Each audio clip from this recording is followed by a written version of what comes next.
এবার 2026-এর বিধানসভা নির্বাচনে আইএসএফ তারা 33টি বিধানসভা আসনে প্রার্থী দিয়েছে। সরাসরি ইন্ডিয়া সেকুলার ফ্রন্ট এবং রীতিমতো আপনারা দেখতে পাচ্ছেন সাংবাদিক বৈঠকে কি বলছেন, সরাসরি সেই ভিডিও ফুটেজটা দেখুন। 135 নম্বর মন্দিরবাজার এসসি, 138 নম্বর ক্যানিং পশ্চিম এসসি, 141 নম্বর ক্যানিং পূর্ব, 142 নম্বর মগরাহাট পশ্চিম, 148 নম্বর ভাঙড়। হাওড়া জেলার দুটো বিধানসভা ক্ষেত্রে আমরা প্রতিদ্বন্দ্বিতা করছি। 176 নম্বর উলুবেড়িয়া পূর্ব, 183 নম্বর জগৎবল্লভপুর। হুগলি জেলার দুটো বিধানসভা কেন্দ্রে আমরা প্রতিদ্বন্দ্বিতা করছি। 196 হরিপাল, 202 খানাকুল। পূর্ব মেদিনীপুর জেলার 208 মহিষাদল, পশ্চিম মেদিনীপুর জেলার 234 শালবনী, পশ্চিম বর্ধমান জেলার 283 বারাবণী, বীরভূম জেলার 286 বোলপুর। এই মোট 29টা কেন্দ্রে আমরা আলোচনার ভিত্তিতে ঐকমত্যে পৌঁছেছি এবং এই বিধানসভা কেন্দ্রগুলোতে আইএসএফ প্রার্থীরা খাম চিহ্নে প্রতিদ্বন্দ্বিতা করবেন।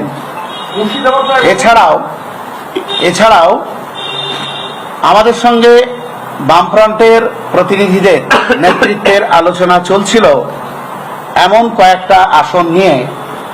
আমরা দেখলাম যে কোনো কারণেই হোক, সেটা ভুলবশতও হতে পারে, পাঁশকুড়া পশ্চিম বিধানসভা, নন্দীগ্রাম বিধানসভা, ভগবানগোলা বিধানসভা এবং মুরারই বিধানসভা, এই 4টে বিধানসভাতে আমরা আলোচনা চালাচ্ছিলাম।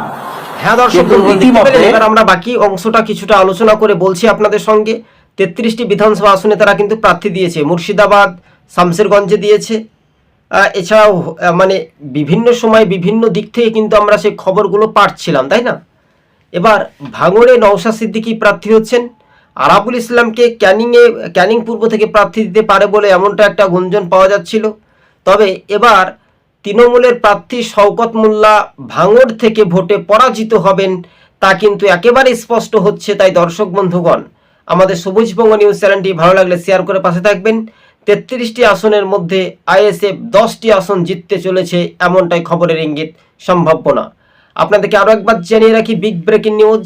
তারা প্রথম দফা নির্বাচনের অর্থাৎ প্রথম এবং দ্বিতীয় একই সঙ্গে তারা প্রার্থীর তালিকা ঘোষণা করে দিয়েছেন এবং বামেদের সঙ্গে আসন সমঝোতা করে, এমনটাই খবরের ইঙ্গিত পাওয়া ছিল আগে থেকেই।